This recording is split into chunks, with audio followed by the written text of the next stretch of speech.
para que empecemos. Ya estamos grabando. Entonces, ¿cuáles son esas preguntas que surgen? Yo voy a poner una pizarra para ir registrando lo que necesitemos registrar.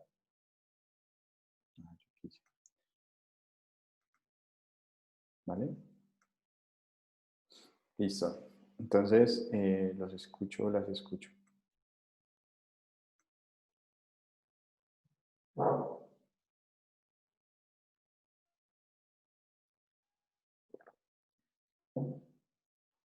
Hola. No sé si mi Ah, ¿qué grupo más? quiera empezar. Sí, sí. Sí, dale, empecemos. Vale. O sea, Profe, entonces te decimos los integrantes del grupo o entonces, si quieren, simplemente pues yo no. inicio con lo que... No, digamos Dale. que me interesa mucho es como ¿qué fue lo que entendieron? Las evidencias que tienen las preguntas, ¿vale? En esencia. Profe. Vale. ¿Alguien va a hablar Vale. entonces? Si quieren, yo inicio con lo que teníamos. Dale. Vale.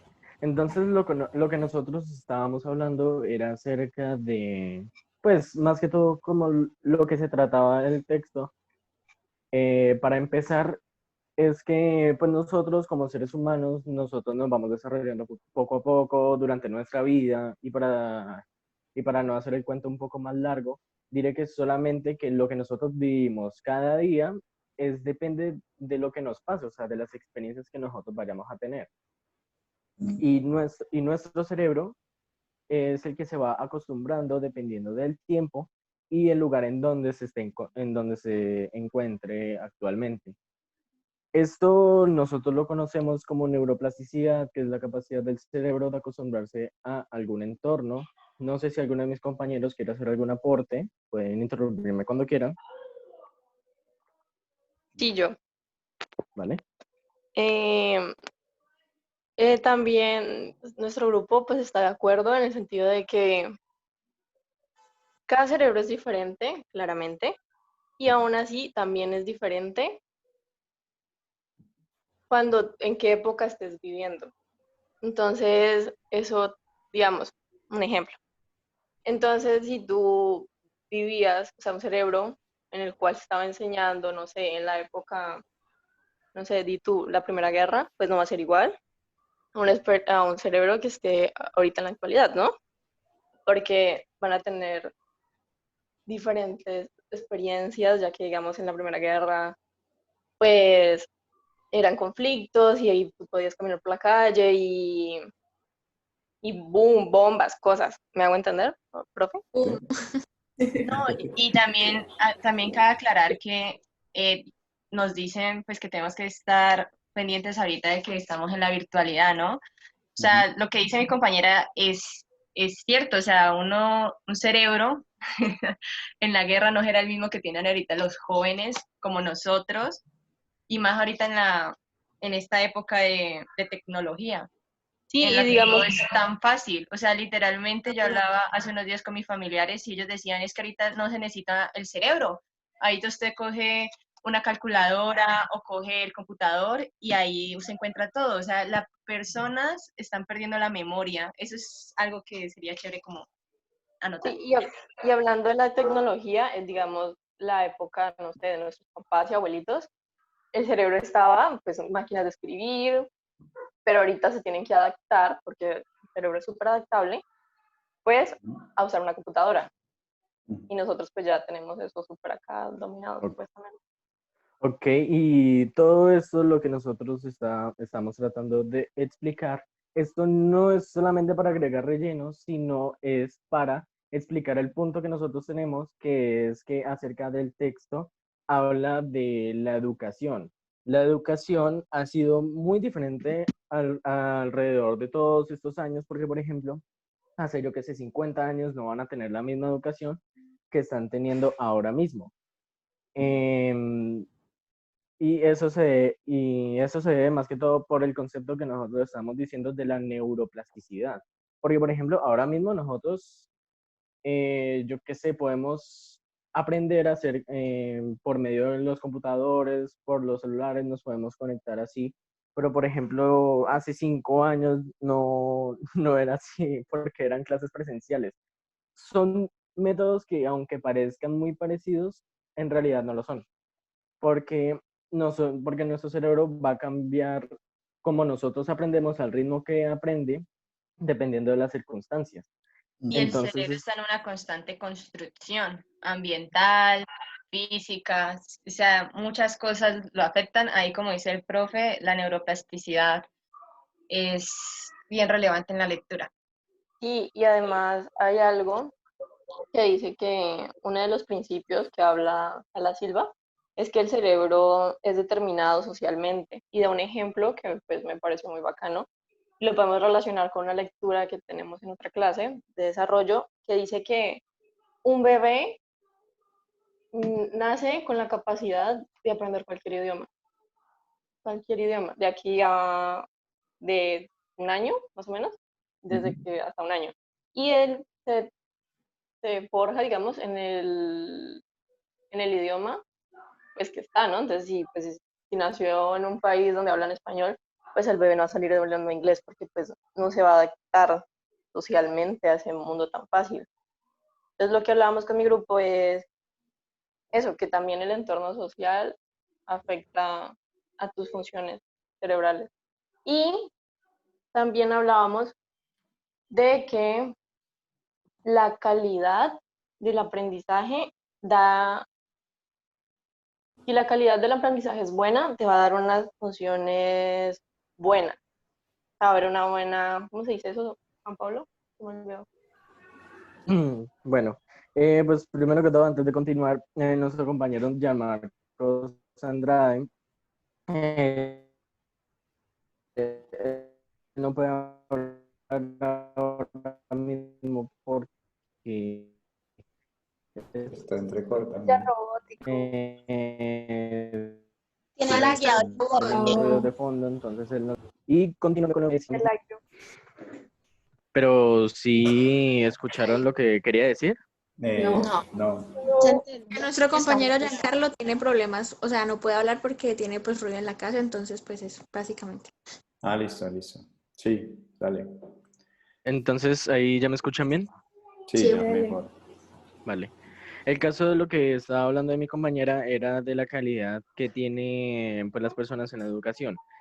Y nosotros, ¿cómo podemos definir esto? Nosotros sabemos que nosotros, nadie es igual, o sea, todos somos diferentes. ¿Y esto a qué se debe? Se debe a nuestro cerebro, porque no todos crecimos de la misma forma, no crecimos con las mismas personas, no crecimos con las mismas experiencias, todos crecemos de una manera totalmente diferente. ¿Y a dónde quiero llegar con esto? Quiero llegar a que esto afecta a que no todos podemos recibir la misma educación, ya que en realidad todos podemos aprender de una manera diferente. Por ejemplo, lo que nosotros estábamos Ahí voy a hablando, hacer un paréntesis, ¿listo? ¿vale? Las voy a ¿Vale? explicar. Pues nosotros también estuvimos ahí investigando unas formas de aprendizaje y pues encontramos varias, ¿no? Por ejemplo, muchas personas aprenden de la forma visual, o sea, que prefieren ver imágenes, fotografías. Otros, el auditivo, que aprenden con ritmos o con sintonías o con conceptos en sí, pero todo auditivo. También está el físico, que son las personas que pues prefieren aprender de manera manual y con ayuda del cuerpo y con todo eso. O sea, que hay muchas maneras de aprendizaje. Y hay otras que mi compañera También está el lingüístico, que implica que las palabras escritas y habladas pues son más entendidas para esas personas, o las personas que son demasiado lógicas, entonces prefieren hacerlo el aprendizaje con razonamiento y juegos, digamos, matemáticos o por el estilo. Entonces, como cada persona es diferente, el aprendizaje debería ser diferente para cada persona y lo que nos enseñan lo deberían enseñar como de diferentes maneras para, digamos, para que todos los estudiantes lo entiendan pues claramente.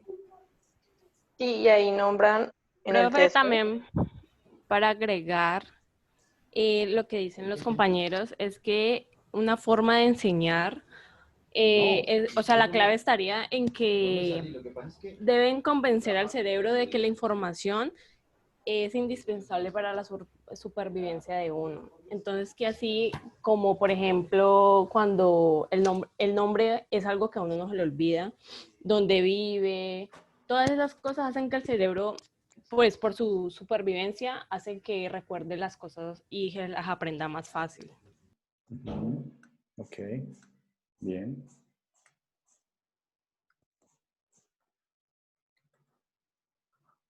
¿Alguno de mis compañeros tiene algo más que aportar? Sí, Jan Marcos escribió pues me escribió en el chat, Sí, pues yo que lo el vi. aporte que él tiene es que él dice que al evolucionar el hombre, evoluciona el aprendizaje y a su vez el cerebro, buscando la mejor forma para adquirir la cognición y ciertos sentidos, ya que es responsable de las funciones sensoriales, motoras y la emoción. Eso fue lo que quería decir mi compañero. Otra cosa que también pues queríamos agregarle era un ejemplo. Profe, usted ha escuchado, bueno, usted cuando estuvo aprendiéndose las tablas de multiplicar, ¿a usted cómo se las enseñaron? Cantadas. También cantadas, bueno, entonces está muy joven, tenemos que ir más atrás. Pues sí, profe, porque por ejemplo, yo les pregunté a mis papás y ellos no se las enseñaron, pues así. A nosotros, por ejemplo, cuando Sino con estábamos regla en mano y el que se equivoque en reglazo. ajá, entonces Así. tenga su reglazo. Ustedes a nosotros no nos van a pegar reglas. Entonces, eso ya ahí es un cambio. Por ejemplo, a nosotras, pues yo estudié con Ana, a nosotras dos nos enseñaron las Una tablas canción. enseñaban las tablas de multiplicar con una canción de reggaetón. Decía, vamos a multiplicar por 4 y así. Entonces a uno como que se lo metía más y como que se las iba aprendiendo sin uno querer aprendérselo. Porque uno de por sí escucha una canción y de tanto escucharlo uno ya se lo va aprendiendo y cuando uno menos piensa es, ve, me aprendí esta canción y dice un mundo de cosas, no sé qué dice, pero me la aprendí. Entonces Entonces la pues Y clave ya, está en saber enseñar. y ya para ir terminando un poco, un aporte que pasó nuestro compañero Gianmarco es que el hombre, al igual, o sea, la educación al igual que el hombre va evolucionando durante el tiempo, porque, o sea, como los seres humanos somos los que enseñamos también a otros seres humanos, el método de educación también va cambiando como va cambiando nuestro cerebro. Entonces eso es también un aporte que quería dar. Sí, o sea, la educación va ligada con la historia de la humanidad, pero ¿Vale? Y el tip que habías dicho de lo del aprendizaje lúdico y eso, no lo sé. ah, no, eso ya lo dijeron, lo de que en el texto daban tips para enseñar. Entonces decía, hacer algo novedoso, repetirlo de maneras diversas y engañar al cerebro, eso ya lo dijeron. Ok, bien. Eso sería. Bien. Gracias por las otros compañeros que aportaron. Vale, vale.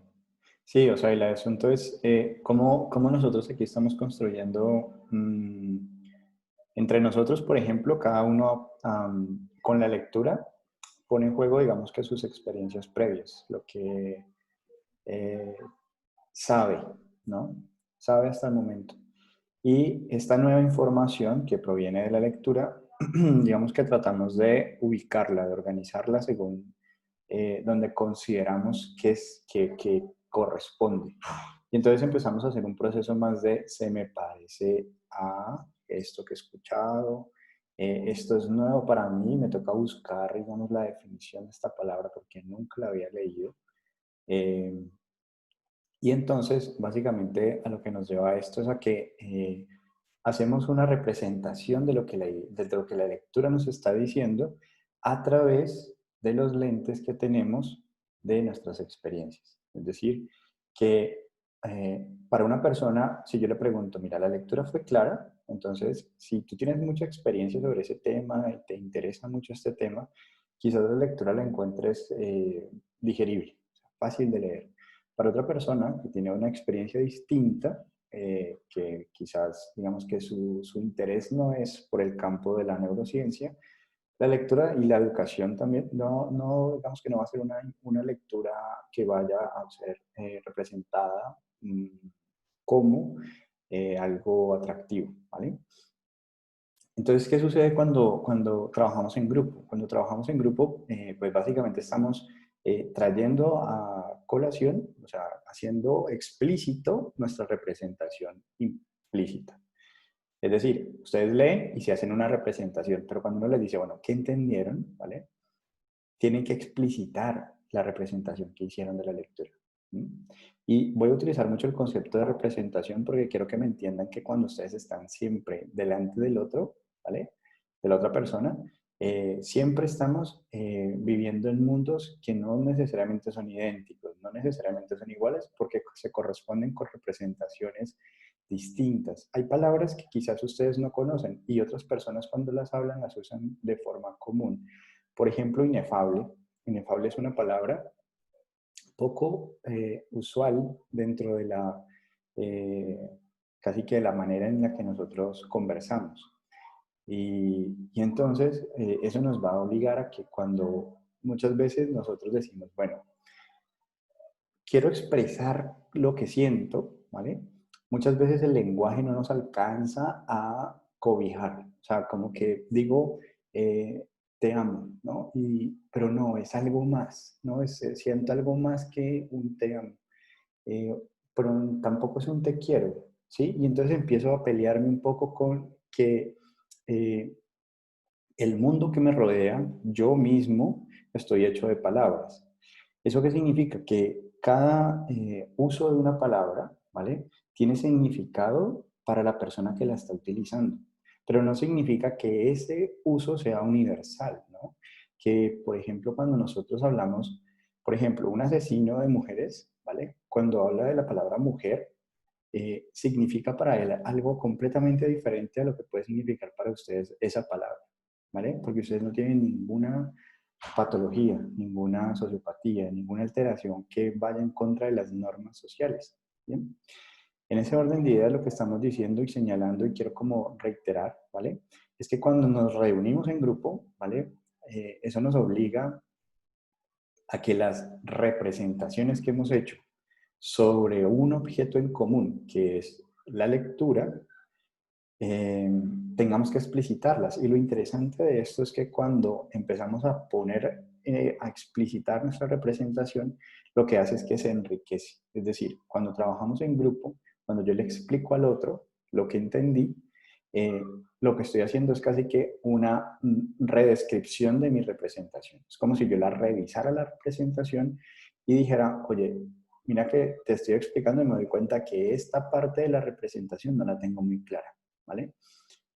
O para llenar ese vacío, lo que yo creería que es esto, pero necesitamos precisarlo. ¿Vos qué crees? Y entonces viene la siguiente representación del otro integrante del grupo.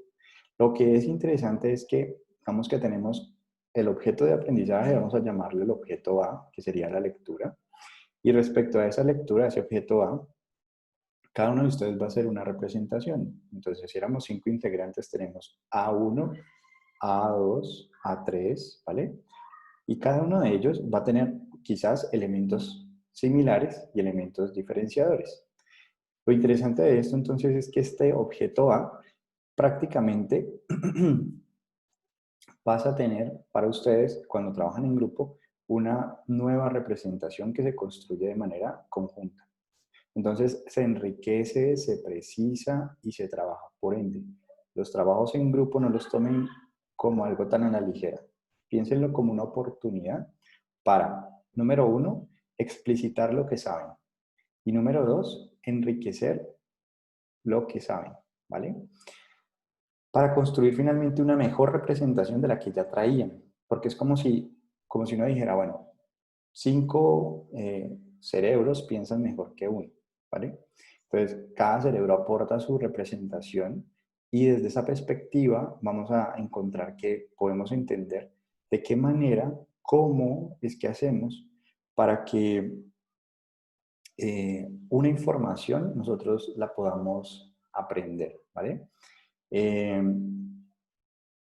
Y como mencionaban los compañeros, igual, si alguno de los demás grupos quiere participar, aportar algo, precisar algo, pues de una, ¿vale? Lo puede hacer. ¿Por qué voy a como a continuar un poco? Es porque me interesa también como que entiendan ustedes que si ustedes tienen una persona, ¿vale? Piensen en sus pacientes, piensen en las personas que van a atender, sean adultos o sean niños, ¿listo? Quiero que se posicionen en entender que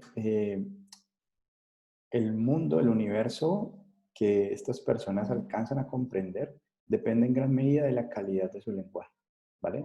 Por lo tanto, si yo tengo solo 5 palabras para comprender el mundo, entonces mi universo está hecho de 5 palabras, ¿listo? Por lo tanto, cuando amplío mi vocabulario, cuando enriquezco mi lenguaje, cuando aprendo nuevas palabras, cuando a estas palabras también las puedo afinar y precisar, matizar, entender que pueden existir contextos, usos adecuados de esa palabra, ¿vale? Pues me va a permitir entonces aproximarme a un universo cada vez más amplio y cada vez más rico. Poder hacer puentes entre comunidades científicas. Cada comunidad tiene sus propias maneras de hablar.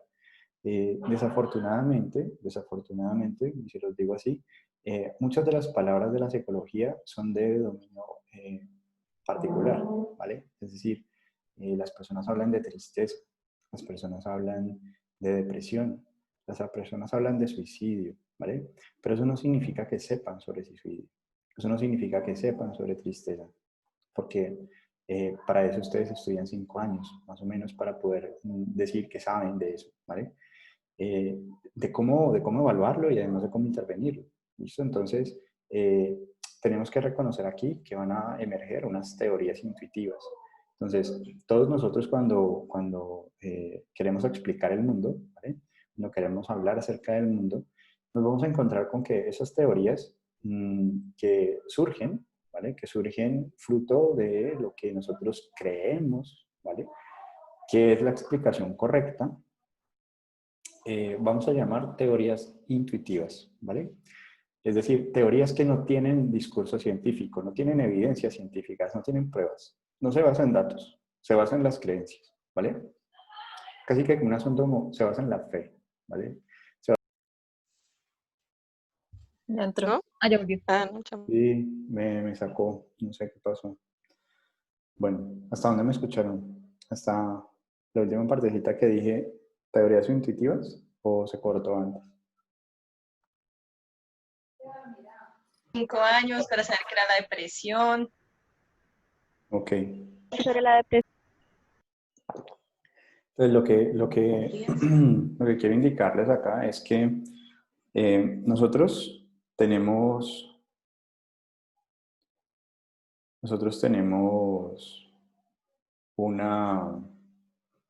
una oportunidad, y es que al momento de nosotros empezar a hablar acerca de lo humano, ¿vale? Vamos a hablar acerca de cualquier tipo de situación humana, como puede ser una emoción, ¿listo? El término locura, ¿no? Es que está como loco. Claramente no. ¿Sí? Entonces, Puede volverse, es que se le fue el internet otra vez. Se escucha como robot, ¿se escucha como robot? lagueado. Si me Un sigue poquito. A veces. a veces. Ok, espérenme. Yo voy a ver si... Aquí ya se escucha mejor. Sí, Sí. profe. Bueno, Que nosotros tenemos una oportunidad. bueno, menos mal que estoy hablando como si de pronto fuera el internet. Bueno, entonces, en suma, ¿vale? Como en conclusión. Tenemos que entender que nuestros pacientes cuando hablan desde unos mundos que están hechos por las palabras que conocen, ¿vale? Que hacen parte, digamos, de su experiencia. y que por lo tanto, como hacen parte de su experiencia, son la manera que ellos han encontrado de representar su mundo. Por lo tanto, no necesariamente estamos hablando de una misma situación, ¿vale? Es decir, cuando yo te digo, tengo un problema, tú no sabes realmente en qué consiste mi problema. Sabes que algo malo está pasando, ¿vale? Pero no sabes a ciencia cierta si estamos hablando del mismo problema. Necesitamos un poco más de detalles. Y sobre todo entender que puedes notar que cuando se te habla acerca de, por ejemplo, una separación, es que mi pareja me terminó, hay que juzgarlo desde el lugar de- del mismo niño, ¿sí? Desde el mismo lugar en el que la persona lo estaba planteando. Entonces, si nosotros nos ubicamos a entender un poco que pues el lenguaje nos permite esas como lecturas, ¿no? Entonces nosotros vamos a decir, si el niño o el adulto cuando me habla acerca de una pérdida, yo no lo puedo juzgar desde mis pérdidas, o no lo puedo juzgar desde mis experiencias, o sea, desde mi lugar, desde la forma en que yo he perdido, ni la forma en que yo he salido de las pérdidas, ni cómo las he sobrellevado. Porque la construcción que ha hecho respecto a una representación cualquiera es entender que nuestro mundo está matizado por nuestro cuerpo y por lo tanto nosotros no podemos acceder directamente a, a la realidad.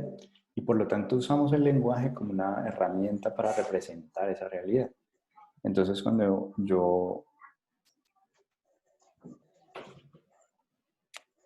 quiero hablar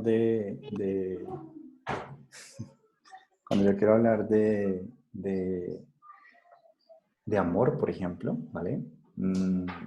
Tiene mucho que ver con este tipo de experiencias. Cuando llega tu hijo y te abraza, ¿vale? Y ese amor empieza a cambiar de ese amor romántico, ¿no? Ese amor pasional, a este amor filial. Y entonces ahí vienen distintos matices que nosotros podemos aprender, ¿vale? Entonces, por ello, lo que quiero como advertirles a ustedes es, número uno, que el uso que hacemos de las representaciones, ¿vale? Es entender que vivimos en representaciones y muchas veces el problema es que no compartimos la misma representación.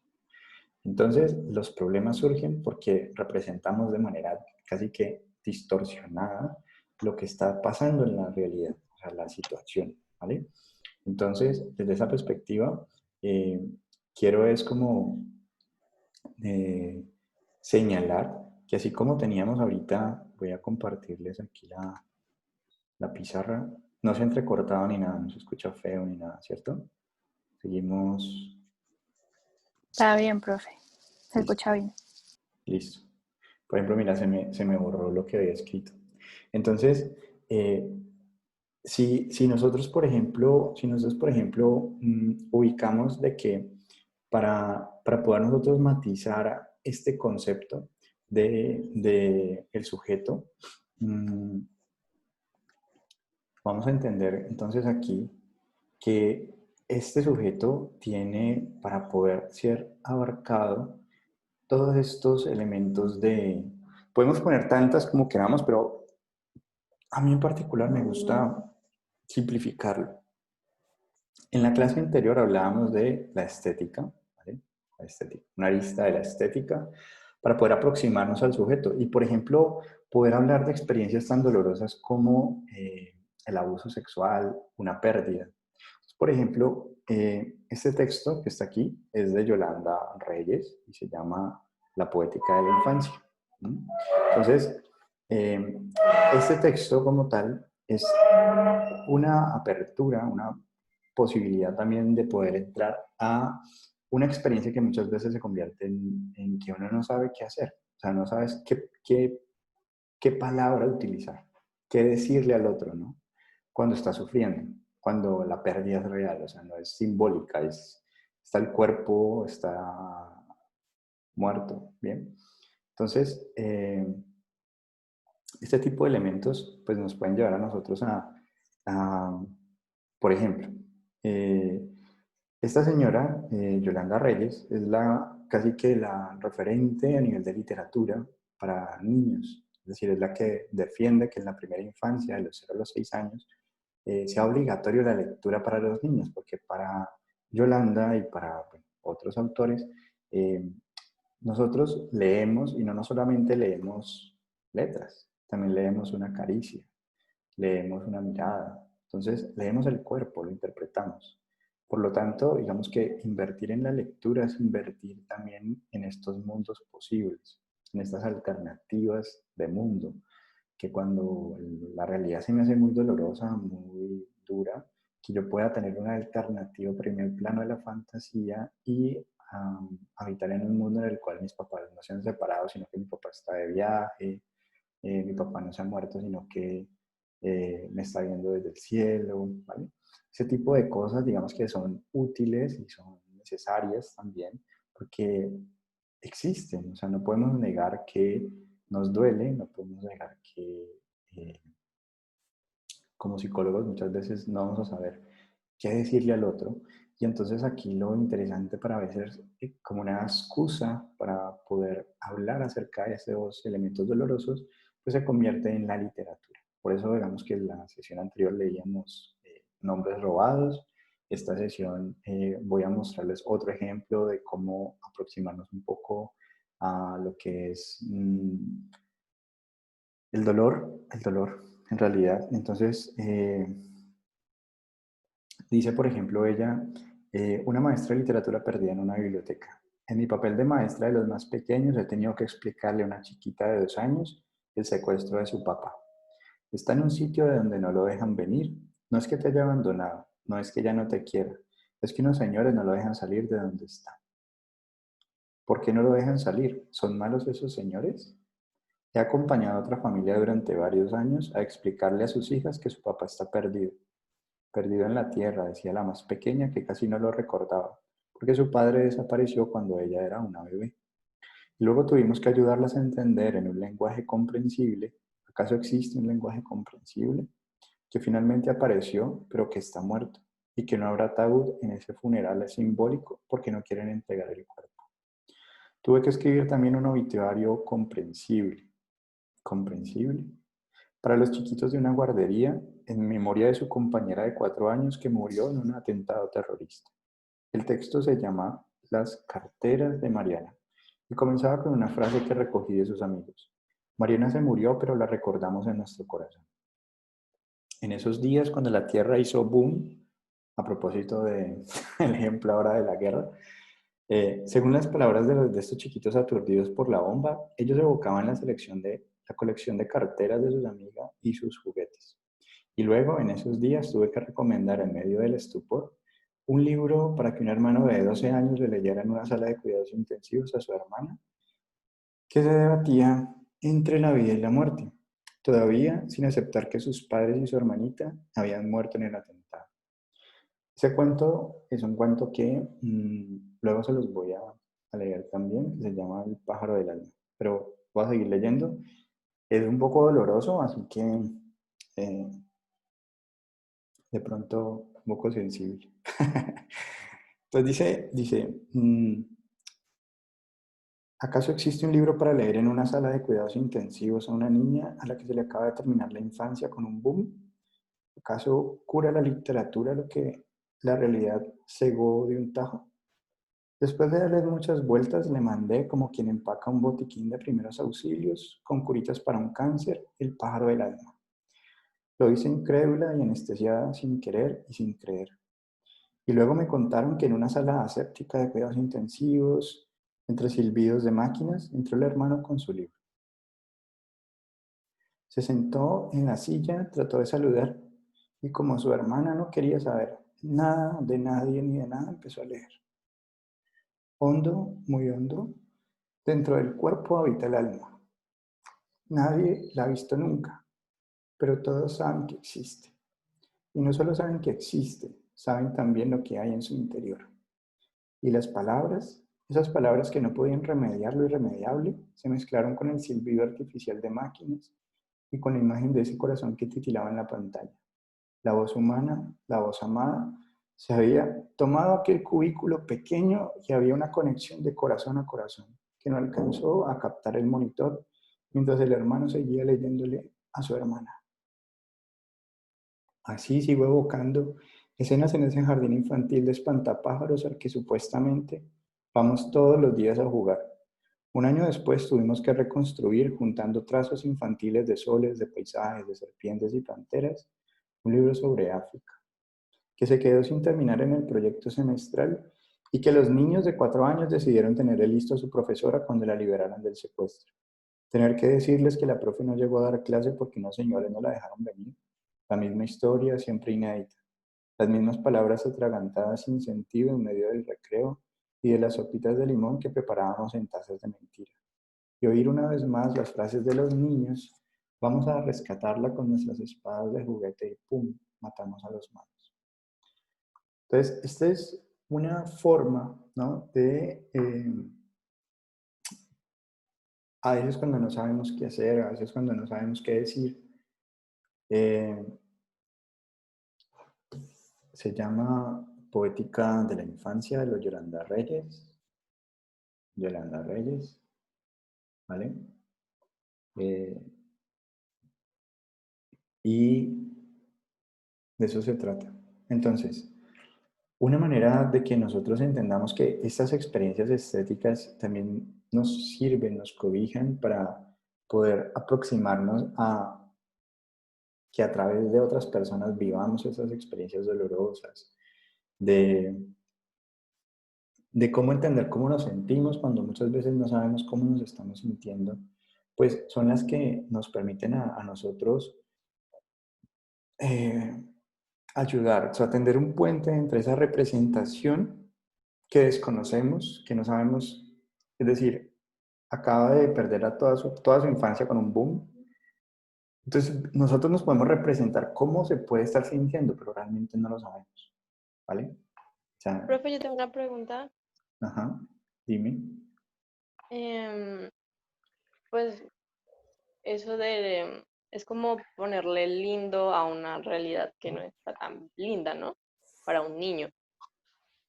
Entonces, o sea, para que no sea tan dolorosa. Entonces, mi pregunta es, ¿hasta qué punto es bueno endulzar esa realidad? ¿Sí me hago entender? Sí, sí, sí. Sí, claro, se te haces entender. Mira, normalmente lo que los niños se imaginan en su cabeza que está pasando en la realidad es mucho más grave que lo que está pasando en realidad. Entonces, lo que pasa a veces con las familias es que esperan a la cita con el psicólogo para que el psicólogo les diga que su abuelito murió, o que su papá se separó, o que, bueno, que hubo una pérdida. Entonces, lo importante acá es no negar, digamos, que una de las fases de duelo, digamos que la primera fase de duelo tiene que ver con la negación. O sea, nosotros no vamos a aceptar eso que nos está generando tanto dolor. ¿Bien?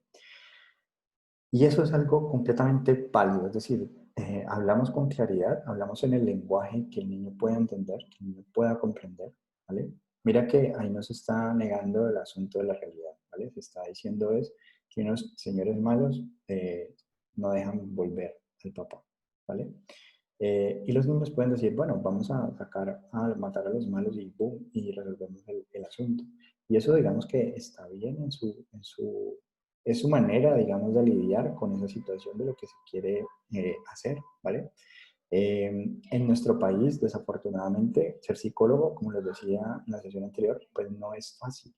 Y no es fácil precisamente porque tenemos una eh, variabilidad muy, muy alta a nivel cultural. Es decir, en nuestro país existen miles, miles, miles de formas de ver el mundo, igualmente válidas e irreconciliables.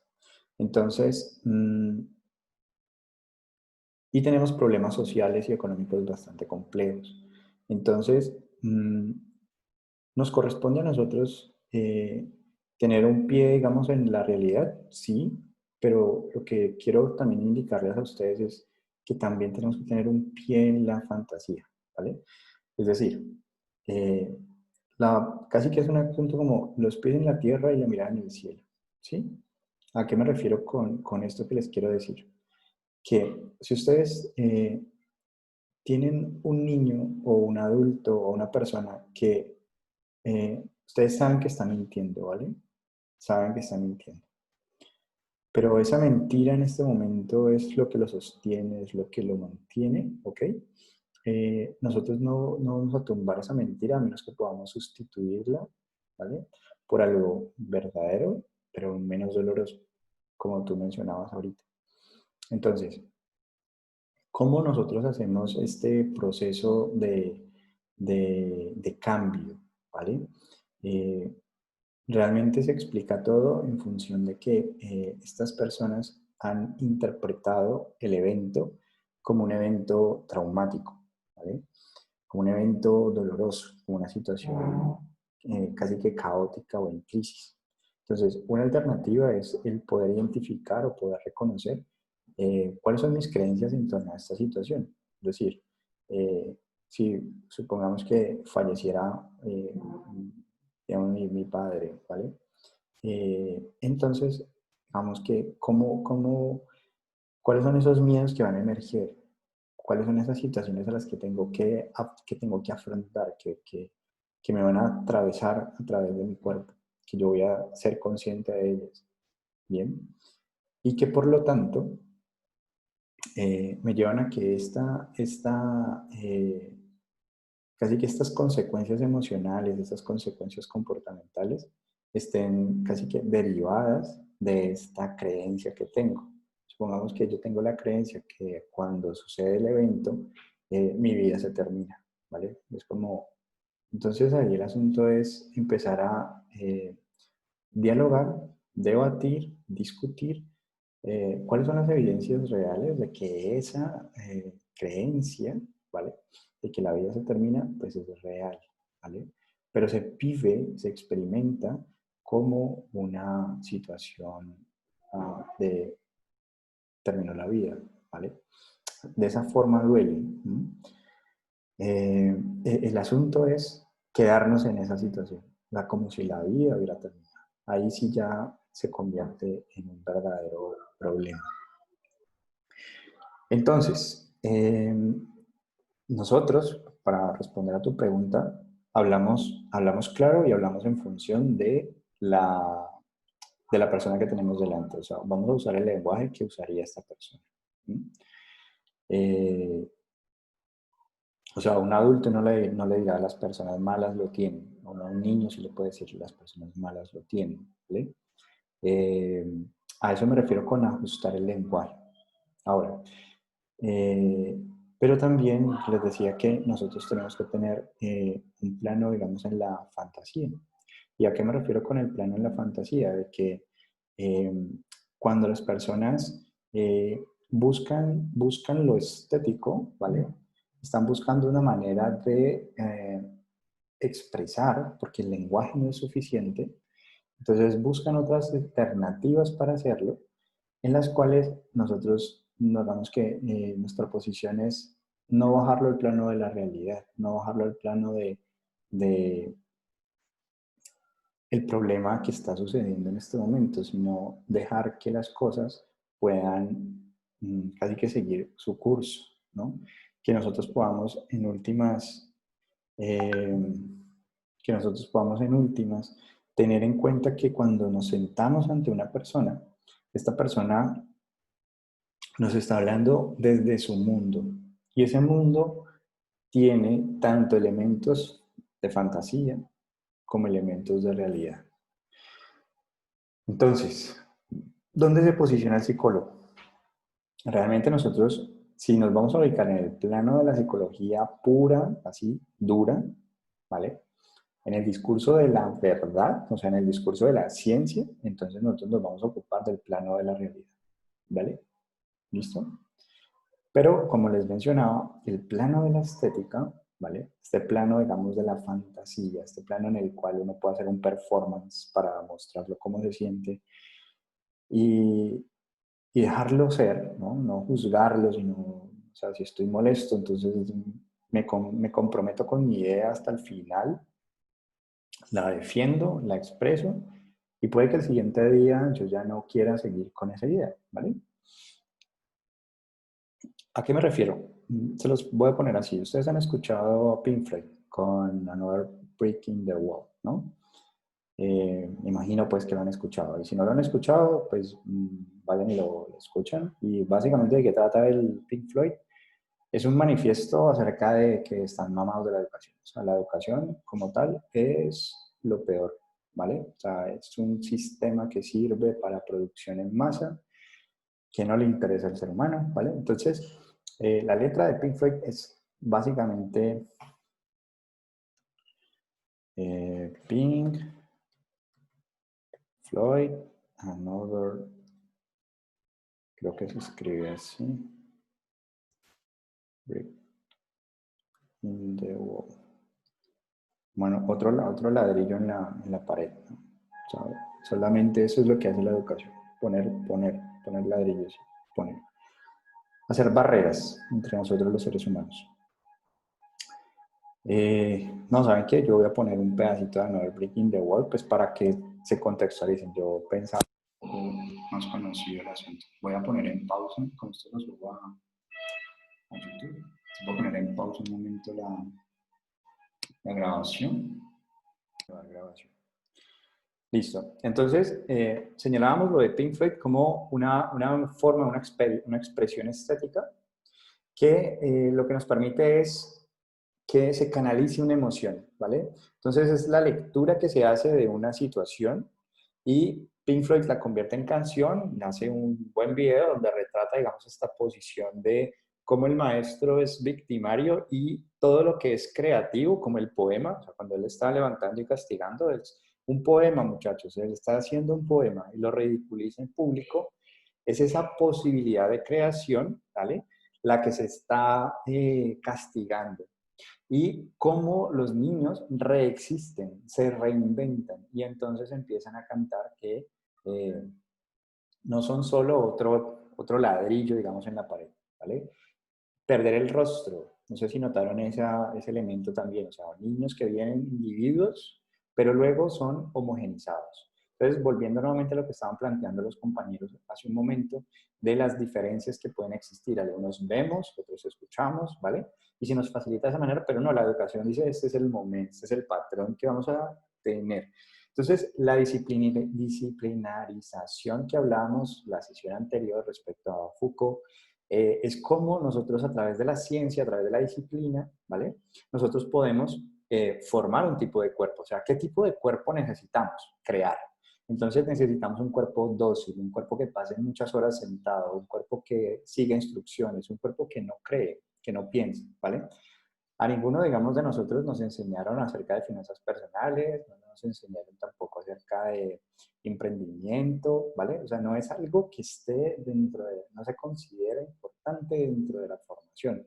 Entonces, aquí el asunto se convierte en cómo una banda de rock como es Pink Floyd lee ese descontento, ¿vale?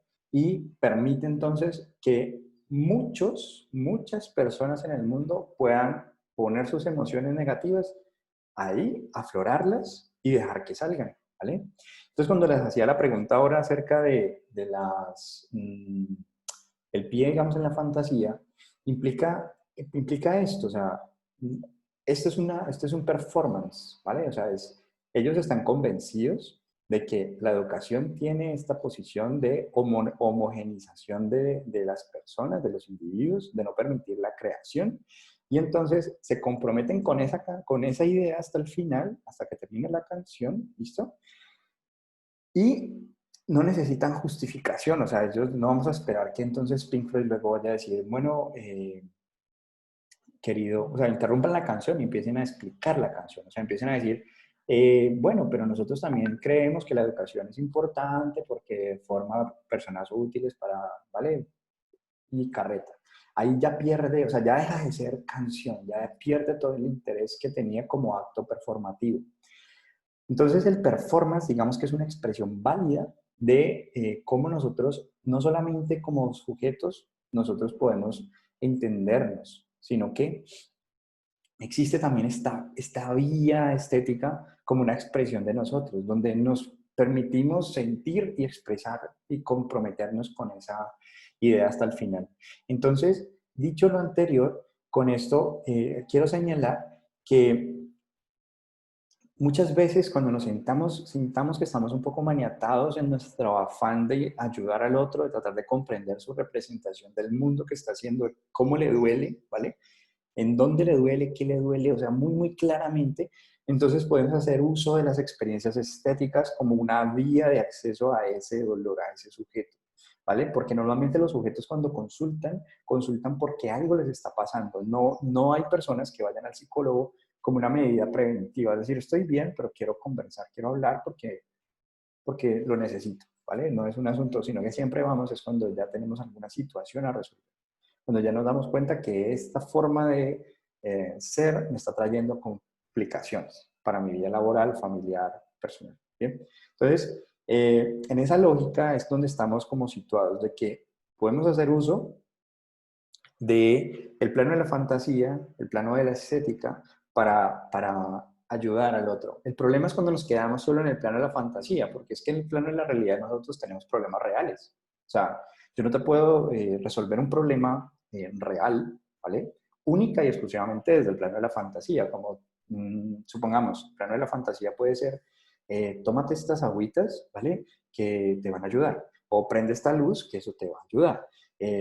¿Por qué? Porque están en el plano de la fantasía. No estamos diciendo, no estamos negando la importancia que eso tiene. Es decir, si a ti te hace bien prender una velita y crees que eso te ayuda a sentirte mejor, entonces, ¿vale? Préndela. O sea, no hay Profe, problema. pues por ejemplo, ahorita que se está tocando ese tema, pues yo me vi el documental de Hell, no sé si sea... Pero paréntesis, porque ese es para psicofisiología. O sea, de esto que estoy hablando aquí, Health, lo dejamos para psicofisiología como tarea, ¿no? Teníamos ahorita Ah, vale, vale, de 2 a está bien. 4, de 2 a 4 le vamos a dar a esa parte de la discusión, ¿vale? En historia de la psicología, lo que quiero puntualizar es que tenemos el plano para aproximarnos a este sujeto. Entonces, plano de lo estético, ¿vale? Que sería estas experiencias artísticas, creativas, todas aquellas que puedan estar allí. Y casi que como un plano de la fantasía. O sea, es la posibilidad de salirme de la realidad para inventarme otra manera de acceder a esa realidad, ¿vale? Entonces, los problemas reales requieren problemas reales, es decir, requieren recurso de la ciencia. Entonces vamos a hablar del plano de la ciencia, el plano de la verosimilitud. Y para eso, principalmente quiero poner, digamos que el acento sobre esto que les voy a poner a continuación, aprovechando que lo tocaron en Patricia Cool, mi aliada lingüística Profe, yo de... quiero aportar algo. Dale, Isabela, claro. Y es que, pues, acabas de mencionar de que para salir del plano de la realidad, y se me vino a la mente como a veces las personas recurren inclusive pues al consumo, ¿no? De las sustancias para evadir ciertos problemas por los cuales están pasando. Entonces es como el medio de solución que ellos ven, ¿no? Ok, sí, o sea, nosotros, las razones por las cuales, o sea, no podemos meter a todos en la misma categoría, o sea, no podríamos decir todas las personas para evadir la realidad, digamos que es una Sí, no. alternativa, ¿cierto? Es una alternativa, pero sí podríamos decir que gran parte de las personas encuentran en el uso, algunos lo llaman incluso uso terapéutico de la marihuana, uso medicinal de la marihuana, del cannabis, eh, porque les alivia, o sea, tienen depresión y consumen marihuana y sienten mejoría, ¿vale?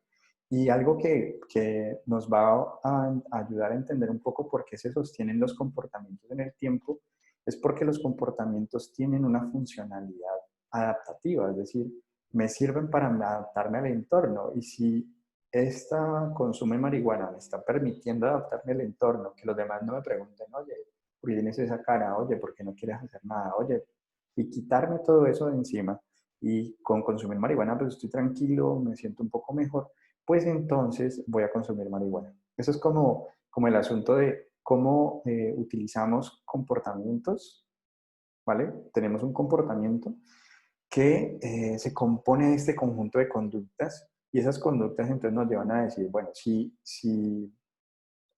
hago esta conducta, como puede ser consumir marihuana, pues me aliviana, me mejora.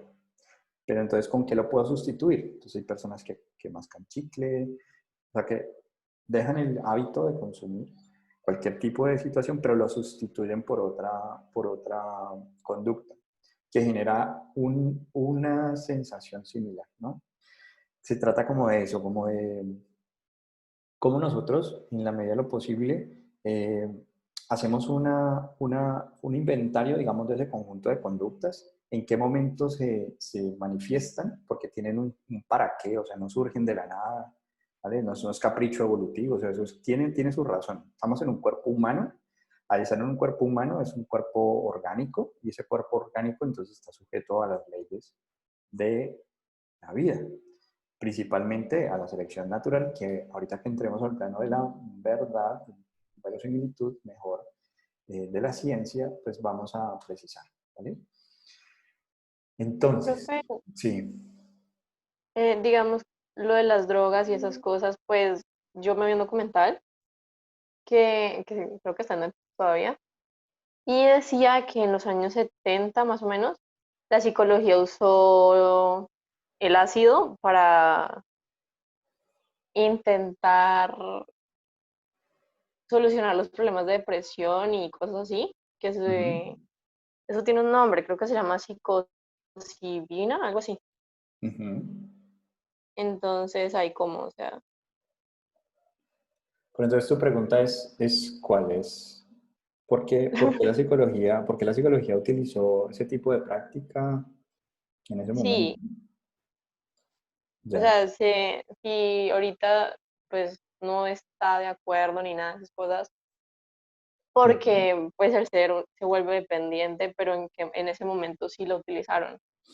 Claro, es que digamos que los comités de ética empezaron a aparecer mucho tiempo después. Por ejemplo, si ustedes se pueden ver una película que se llama El Experimento, The Experiment, eh, me gustaría que dieran la versión, a ver, busquemos para mostrarles. Yo estoy compartiendo pantalla, pero lo que quería señalarles es el hecho de que eh, cuando no había esta regulación ética, ¿vale? Entonces los seres humanos eran sujetos casi que experimentales, o sea, eh, no sabíamos si le hacíamos daño o no le hacíamos daño. O sea, realmente me atrevería a pensar que nadie se detenía como ponían por encima de la persona, que era parte del experimento, eh, el efecto que tendría, o sea, el hallazgo científico. Como que me importa más el hallazgo científico que lo que le pueda pasar a la persona. Por ejemplo, ustedes dirían en este momento, encontrar la vacuna contra el COVID-19 pues es una prioridad, pero hay unas fases que se tienen que atravesar para garantizar que no le vamos a hacer daño a la humanidad al utilizar esta vacuna. A todo este tipo de metodología de investigación se le llama ensayos clínicos aleatorizados. ¿Por qué? Porque lo que garantizamos es a unos les aplicamos la vacuna y a otros no les aplicamos la vacuna y miramos en el tiempo los efectos secundarios que tiene. Entonces, a los que les aplicamos tienen estos efectos, mejorías en su sistema inmunológico, y a estos otros digamos que no, pero no notamos que a los que les aplicamos la vacuna tengan consecuencias negativas, porque si las tienen, están en obligación de reportarlas. ¿Para qué? Para que el componente que está funcionando en esta vacuna no se continúe su utilización. Entonces, los ensayos clínicos arrancan en animales y aún así hay comité de ética que va a vigilar que el daño para los animales sea mínimo, tratar de que sea ninguno, ¿bien? hasta llegar a los seres humanos. Entonces, cuando ustedes van a hacer cualquier investigación, por ejemplo, con sus, llegan a hacer incluso consulta, ustedes tienen que tener un consentimiento informado. ¿De qué? De que la persona que están ustedes atendiendo, pues ustedes, ellos consienten y saben para qué les están aplicando, los instrumentos que le están aplicando y el uso que le van a dar a esa información, y además advertirles que el riesgo es mínimo y que si llega a existir algún tipo de riesgo, cuál va a ser el manejo que le voy a dar. ¿Bien? Entonces, por eso la psicología en sus inicios, cuando empieza con esta idea de ser una ciencia, los comités de ética, para todas las demás ciencias, ¿no? Solamente para la psicología, pero eran casi que nulos o inexistentes. Ahora digamos que tenemos, pues, incluso al asunto de poder señalar una edición de genes, por ejemplo. ¿Sí? O sea, que ustedes puedan, por ejemplo, editar. Ustedes puedan decir, bueno, quiero tener un coeficiente tal, quiero medir tanto, quiero tener el cabello de esta manera. O sea, tipo Gautaca, de la película de edición genética. Digamos que ya hay un método de edición genética y entonces la ciencia va más rápido que las discusiones filosóficas y éticas. Entonces la decisión que ha tomado el mundo ha sido paren el avance científico, al menos en lo que tiene que ver con edición genética, porque pues tenemos que pensar muy bien el impacto que va a tener hacer un ser humano en pues casi que jugar a ser dioses, ¿no? Entonces, detengamos un momento ese avance y por ende entonces para responder a tu pregunta sería que no sabían que le estaban haciendo daño, que no sabían que eso, digamos, no se iba a hacer posible y que lo que privilegiaba era el impacto. O sea, quiero mejorar al paciente al consumir este producto, ¿funciona o no funciona? Sí funciona, entonces funciona. ¿Vale? Lo reporto como una mejoría, como una posible alternativa terapéutica. Yo les iba a mostrar, era el experimento. Vamos a mirar aquí. Mi compu como lento. Bueno, pues experiment. Creo que es esta, vamos a ver. No, no es esta.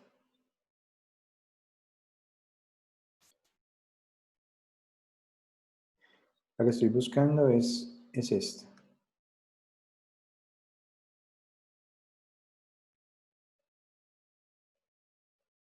Cuando vean a este actor. Esta de aquí no es tan buena, esta es mejor. ¿Vale?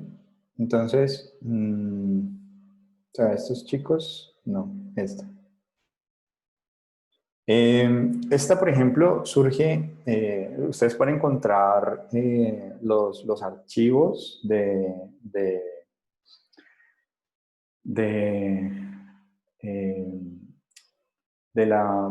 como todo el reporte del proyecto de investigación, tanto las observaciones originales de las cuales surge la película, ¿vale?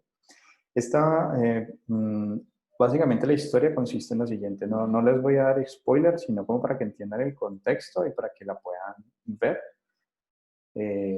Casi que como algo casi que obligatorio un poco en psicología, ¿vale? Es una película que hay que ver. Entonces, el gobierno de Estados Unidos, específicamente la Armada de Estados Unidos, se hace una pregunta, y la pregunta que se hace es, después de la Segunda Guerra Mundial, ¿vale? Dicen, bueno, ¿podemos prevenir el comportamiento violento? O sea, ¿por qué surge el comportamiento violento? ¿Cómo surge el comportamiento violento? ¿Cómo podremos disminuirlo, prevenir que surja? Porque no queremos más conflictos bélicos, ¿ok? Esa es la pregunta. Entonces ellos abren una convocatoria, digamos, de investigación y la Universidad de Oxford es la que gana esa convocatoria.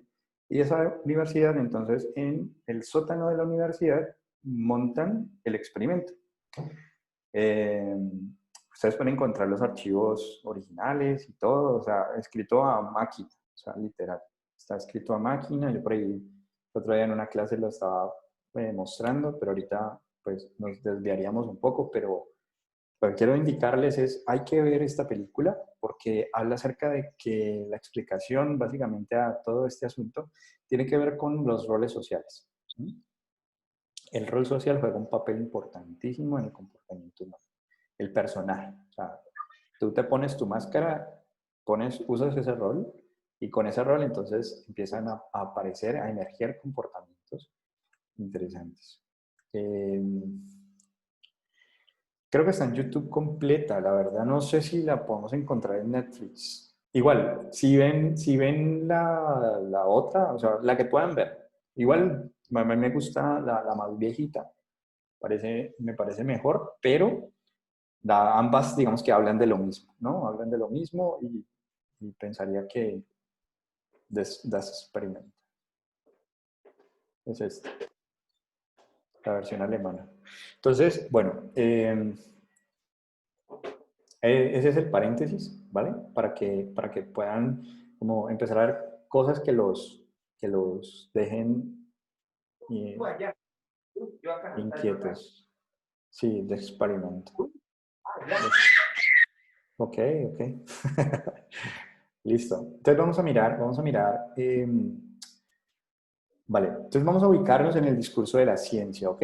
En ese discurso de la ciencia yo voy a colocarles este video. Este video está subtitulado, lo pueden volver a ver igual, pero vamos a ver lo que ustedes ahorita discutían sobre la genialidad lingüística de los bebés, es decir, cómo pasamos de ser culturo-dependientes, cómo pasamos de poder hablar cualquier idioma, ser ciudadanos del mundo, a ser culturo-dependientes. O sea que hablemos un solo idioma, ¿listo? Entonces, voy a ponerles este.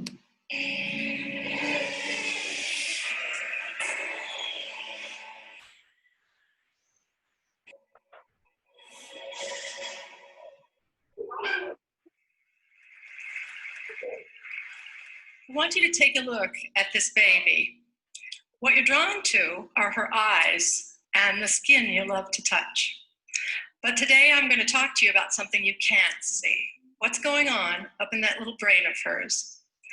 The modern tools of neuroscience are demonstrating to us that what's going on up there is nothing short of rocket science.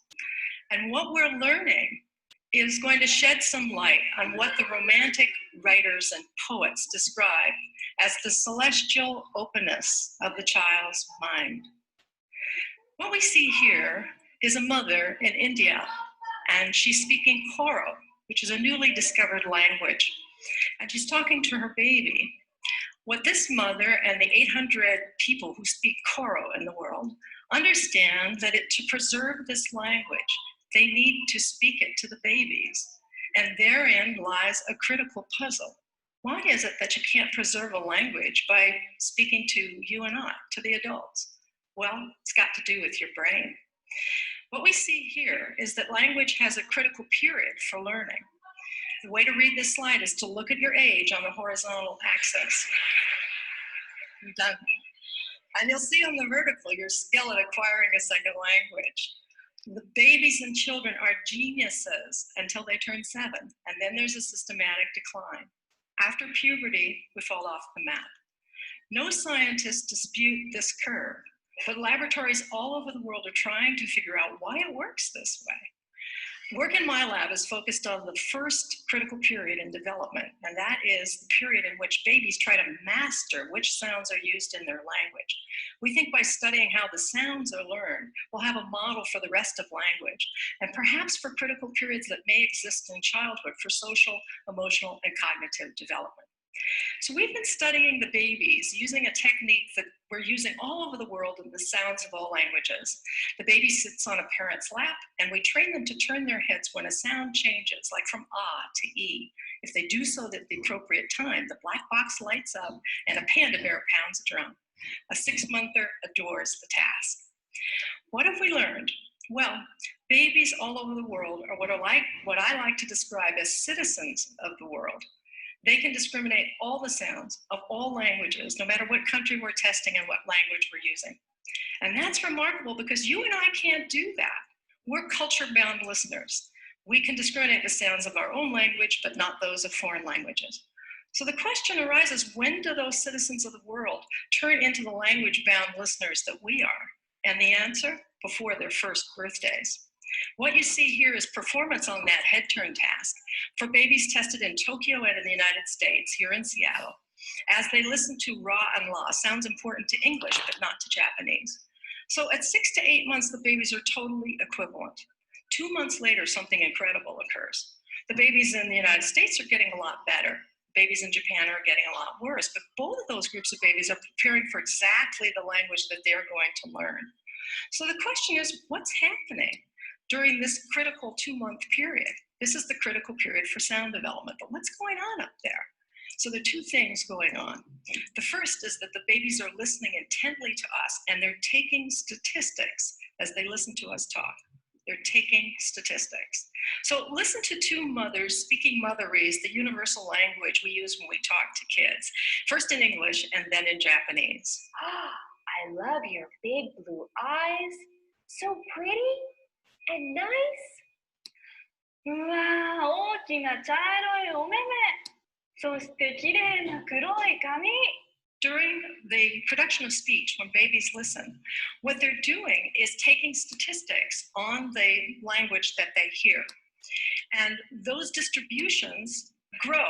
And what we've learned is that babies are sensitive to the statistics, and the statistics of Japanese and English are very, very different. English has a lot of R's and L's, the distribution shows, and the distribution of Japanese is totally different, where we see a group of intermediate sounds, which is known as the Japanese R. So babies absorb the statistics of the language, and it changes their brains. It changes them from the citizens of the world to the culture-bound listeners that we are. But we as adults are no longer absorbing those statistics. We're governed by the representations in memory that were formed early in development.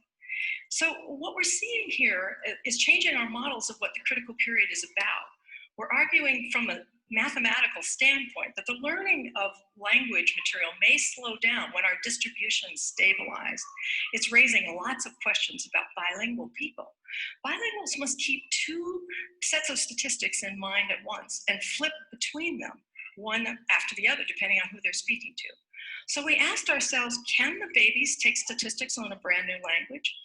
And we tested this by exposing American babies who'd never heard a second language to Mandarin for the first time during the critical period.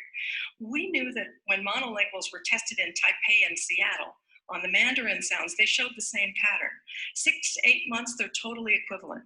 2 months later, something incredible happens. But the Taiwanese babies are getting better, not the American babies. What we did was expose American babies during this period to Mandarin. It was like having Mandarin relatives come and visit for a month and move into your house and talk to the babies for 12 sessions. Here's what it looked like in the laboratory.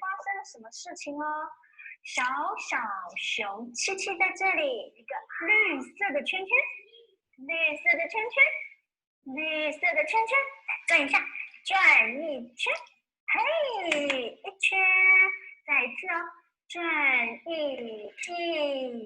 二三。So what have we done to their little brains? We had to run a control group to make sure that just coming into the laboratory didn't improve your Mandarin skills. So a group of babies came in and listened to English, and we can see from the graph that exposure to English didn't improve their Mandarin. But look what happened to the babies exposed to Mandarin for 12 sessions. They were as good as the babies in Taiwan who'd been listening for 10 and a half months. What it demonstrated is that babies take statistics on a new language. Whatever you put in front of them, they'll take statistics on. But we wondered what role the human being played in this learning exercise. So we ran another group of babies in which the kids would get the same dosage, the same 12 sessions, but over a television set. And another group of babies who had just audio exposure and looked at a teddy bear on the screen. What did we do to their brains?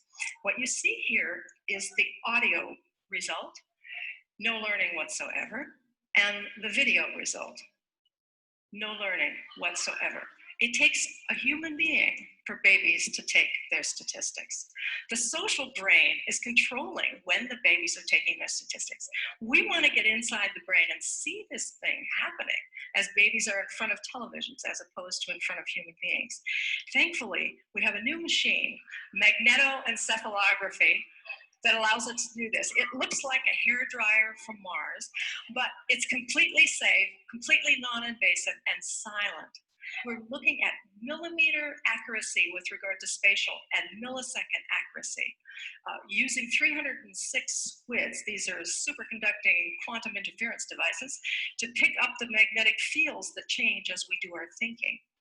We're the first in the world to record babies in an MEG machine while they are learning. So this is little Emma. She's a 6-monther, and she's listening to various languages in the earphones that are in her ears. You can see she can move around. We're tracking her head with little pellets in a cap, so she's free to move, completely unconstrained. It's a technical tour de force. What are we seeing? We're seeing the baby brain as the baby hears a word in her language. The auditory areas light up, and then subsequently areas surrounding it that we think are related to coherence, getting the brain coordinated with its different areas, and causality, one brain area causing another to activate. We are embarking on a grand and golden age of knowledge about the child's brain development. We're going to be able to see a child's brain as they experience an emotion, as they learn to speak and read, as they solve a math problem, as they have an idea. And we're going to be able to invent brain-based interventions for children who have difficulty learning. Just as the poets and writers described, we're going to be able to see, I think, that wondrous openness, utter and complete openness of the mind of a child. In investigating the child's brain, we're going to uncover deep truths about what it means to be human. And in the process, we may be able to help keep our own minds open to learning for our entire lives. Thank you.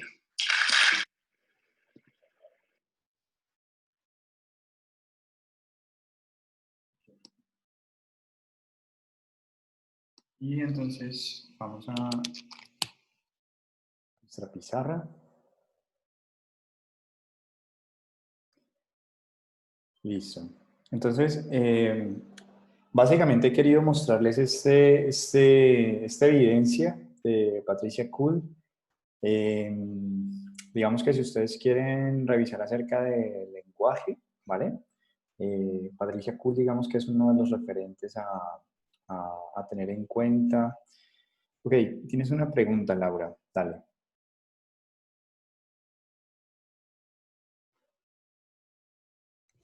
Profe, la pregunta es que en la parte del libro hay una palabra, o más bien una oración, que decía que las amalgamas de matices.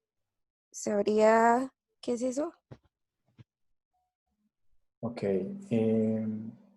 ¿Me podrías leer un poquito el contexto en el que está la... Dice, el cerebro es un adaptivo de sistema complejo. La interacción entre las diferentes regiones cerebrales producen los pensamientos, emociones, lenguajes y la amalgama de matices de comportamiento humano. Ok. Esa... bueno, realmente amalgama de matices, lo que trata de decir es variabilidad, ¿vale? O sea, quiere hacerte pensar de que como conoces, nunca conoces una persona idéntica a otra. Entonces lo que quiere señalar allí, hacer énfasis allí, es que efectivamente toda esa variabilidad la vamos a entender desde posicionar el cerebro como en el asiento máximo de lo que se configuraría para poder pensar sobre un sujeto. Entonces, aprovechando eso que acabas de mencionar, pues vamos a introducir entonces lo que tiene que ver con el discurso de la ciencia para entender al sujeto. ¿Listo? Entonces, se llama la genialidad lingüística de los bebés. ¿vale? Y para aquellos de ustedes que quieran ir como avanzando, ir como conociendo los experimentos originales y demás, pueden encontrar Baby Human. Son documentales, ¿vale? El documental ganó premio a Mejor Documental como en el 2002, creo que es, más o menos. Y hay como un total de 5 documentales de Baby Human sobre el lenguaje, la marcha, digamos que la parte social, la parte de la cognición. Y entonces, ¿cómo se, casi que como para que ustedes tengan un hito del desarrollo, como que ustedes puedan hacer una lectura, ¿no? Que cuando les pregunten, oye, ¿está atrasado en el desarrollo o va más adelante en el desarrollo? Ah, ok. Sí, también existe, también está de bebés. Realmente no la he visto, esta de bebés de Netflix. Profe, qué pena, ¿puede volver a repetir los documentales o qué dijo? Sí. Tú colocas Baby Human y entonces te va a aparecer pensar, comprender, hablar, emociones y el asunto de la marcha, de caminar. Son más o menos como unos 5. Entonces casi que todos están ya en YouTube, completos. Más o menos duran como Ah, una sí, hora. señor, gracias. Y con eso, más o menos con eso pueden hacerse como un inventario del desarrollo, como que puedan decir, bueno, en el lenguaje pasa primero esto, luego esto, más o menos a estos meses, y así sucesivamente. Porque nosotros para hablar del sujeto necesitamos el discurso de la ciencia. Entonces, el ejemplo que estamos tomando en cuenta tiene que ver con que toda nuestra aproximación se basa principalmente en que nos hemos puesto de acuerdo en que cuando el cerebro se afecta, ¿vale? Sea por una lesión o sea por una enfermedad, este cerebro lo que va a causar al estar así afectado es un cambio en el sujeto. O sea, el sujeto deja de ser quien venía siendo. ¿Listo? Entonces, en el caso, por ejemplo, de Gustavo Cerati, digamos que él pierde esa condición de sujeto, inmediatamente sucede este accidente cerebrovascular, ¿vale? Apenas su cerebro se afecta, pierde la condición de sujeto y entra entonces a mediar el cuidador, la familia, porque él ha perdido esa condición de sujeto. Entonces, inmediatamente se nos lleva a pensar, bueno, en el discurso, para entender al sujeto, necesitamos sí o sí posicionar al cerebro. ¿Y por qué entonces necesitamos posicionar al cerebro? Porque colocábamos la evidencia de Patricia Kuhl, porque era la primera vez en el mundo, ¿vale? Eso que ustedes acaban de ver ahí, eso pasó hace ya bastante tiempo, ¿no? Pero como para que se sitúen, era la primera vez en el mundo en el que se te disponía, digamos, de tecnología como para poder decir que efectivamente el cerebro tiene que ver con el aprendizaje, digamos, del lenguaje, ¿vale?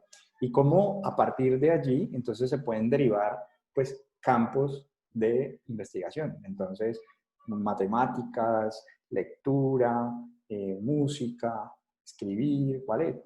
Y poder entonces entender que nuestro cerebro, digamos que ocupa un papel casi que privilegiado. Por eso es que la primera infancia, digamos que dicen, es obligatorio para todas las personas, todos los niños, ser formados desde pequeños. Es decir, empezar educación temprana. ¿Y por qué es tan importante? Porque entonces la neurociencia ha empezado a reportar que casi que el 80, el 70% del cerebro del adulto se forma en los primeros 5 años de vida, ¿vale? Y eso entonces tiene unas connotaciones importantes porque ya hay que preguntarse es qué tipo de experiencias vamos a brindarle a la persona. Y entonces aquí empieza el proceso de leer a este sujeto desde una apuesta de la ciencia, es decir, desde entender que estamos en un cuerpo y que para poder entender entonces a este sujeto y pasar a lo que es la mente, ¿vale? Como esa entidad abstracta, pues realmente no es que sea una entidad abstracta, ¿bien? Es decir, la teoría que ella propone de las personas bilingües, por ejemplo, de que flipan entre sí, cambian alternativamente de un sistema a otro sistema, es una teoría que está en proceso de confirmación, ¿vale? Y así mismo sucede, pero es como sabemos que pasa en el cerebro, pero todavía no alcanzamos a entender de qué manera pasa en el cerebro. Pero ¿qué sí encontramos en términos de ponernos de acuerdo todos? Que cuando el cerebro se lesiona, pues tenemos una afectación importante para este sujeto. ¿Bien? Entonces, en esa lógica, decimos entonces que este sujeto, para poderlo entender, necesitamos posicionar a el discurso de la ciencia y optamos por el discurso, como el cerebro ocupa un papel preponderante, pues la ciencia que mejor entiende el cerebro es la neurociencia. ¿Sí? Por lo tanto, un psicólogo, así usted esté en psicología, usted para hablar del sujeto necesita el discurso de la neurociencia porque ese sujeto es sujeto en tanto tiene un cerebro sano. Si tiene un cerebro enfermo, entonces usted va a tener otro tipo de sujeto, ¿vale? Y desde esa perspectiva, entonces, si yo, por ejemplo, a ustedes les dijera, bueno, listo, vamos a suponer que vamos a quitarnos todos el cerebro y lo vamos a colocar sobre la mesa.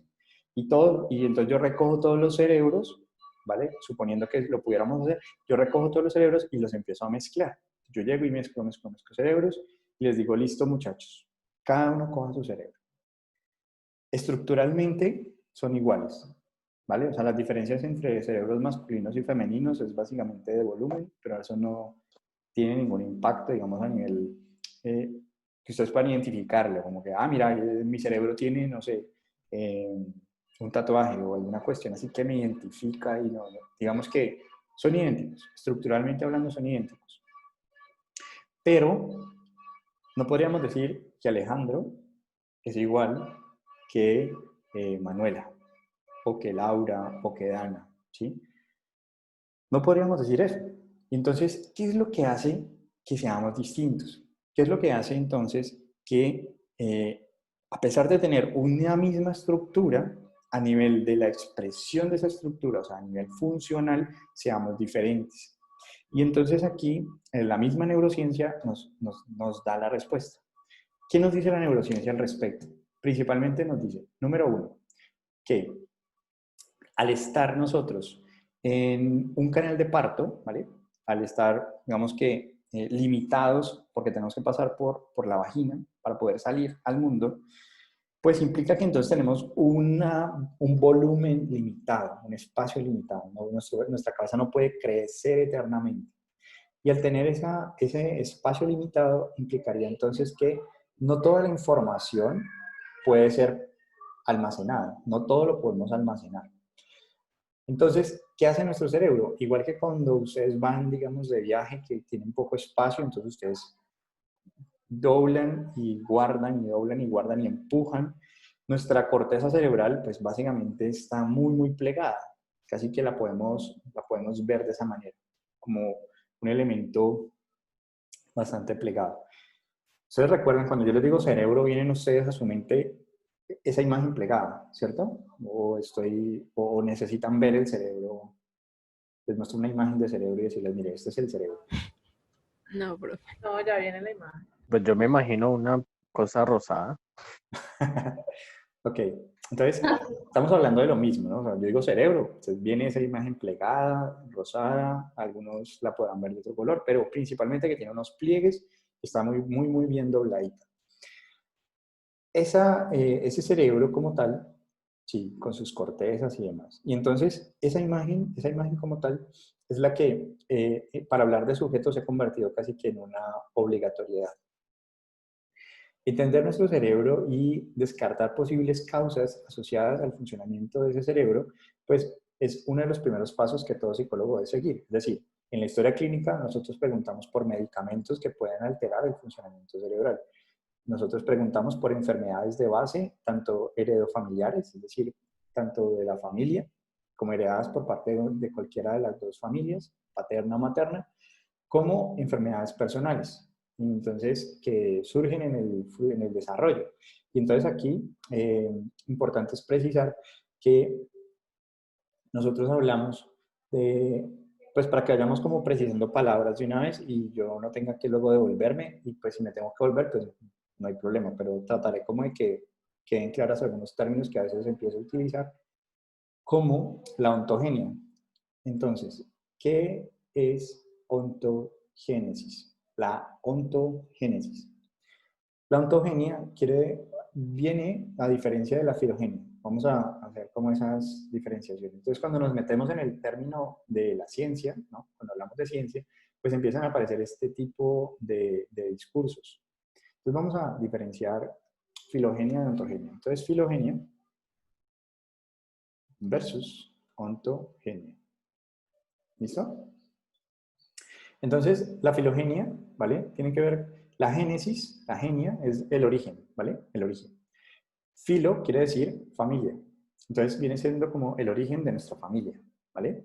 Pero entonces aquí diríamos de nuestra especie, es decir, del Homo sapiens sapiens. Nosotros somos la versión actual de una larga historia filogenética, o sea, de una larga historia de nuestra especie, ¿vale? Donde tenemos primos, y nuestros primos entonces son los primates, y podemos entonces decir que tenemos un 99.99999 de similitud genética con los primates. Entonces, ¿cuál es esa historia de nuestra especie? Ah, bueno, entonces uno habla del Australopithecus, ¿vale? Y habla de todo este proceso que nos ha llevado a nosotros. ¿Se me está escuchando entrecortado? No, señor. Pues hay No, veces que profe. se le corta, pero debe ser mi internet, no sé. No, profe. No, señor. Yo lo estoy escuchando Ok. bien. Dale. Listo. Está bien. Entonces, filogenia entonces viene siendo la historia de nuestra especie, ¿listo? Que nos permite a nosotros entender cómo pasamos de caminar en cuatro patas, cómo pasamos a tener pulgares oponibles, cómo empezamos a caminar erguidos, cómo empezamos a desarrollar un lóbulo frontal. Todo eso tiene que ver con la historia de nuestra especie, o sea, las características que nos han llevado a nosotros a ser unos seres humanos, un Homo sapiens sapiens, es decir, un hombre que sabe, ¿vale? Entonces, una característica del sujeto, ¿vale? Es el hecho de que es consciente, ¿ok? No es un malabarismo filosófico. Vuélvanlo, digamos que a volver a escuchar, a volver a pensar. Significa que soy consciente de qué, ¿vale? La conciencia no es en abstracto, es sobre algo. Entonces, uno diría, ok, el Homo sapiens sapiens, es decir, lo que somos nosotros en este momento, significa que el sujeto es un sujeto que sabe, ¿vale? Entonces, sabe que no está entendiendo nada de lo que le estoy diciendo. O sabe que en este momento tiene ganas de orinar. O sabe que, ¿vale? O sea, de qué es consciente. Y esa conciencia puede ser sobre emociones, ¿vale? Sobre lo que está sintiendo en términos de hambre, sueño, alegría, ¿listo? Hasta estados de pensamiento, hasta quedarse obnubilados. Completamente desorientados, ¿listo? Entonces, ser sujeto implica que yo tengo conciencia de algo.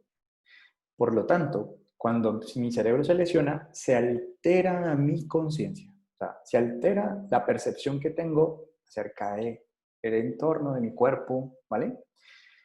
Por lo tanto, digamos que la sociopatía, ¿vale? Garavito, el carnicero, bueno, todas las series había así por haber que en estos momentos hay en Netflix y Mindhunter y, bueno, y todo este tipo de cosas.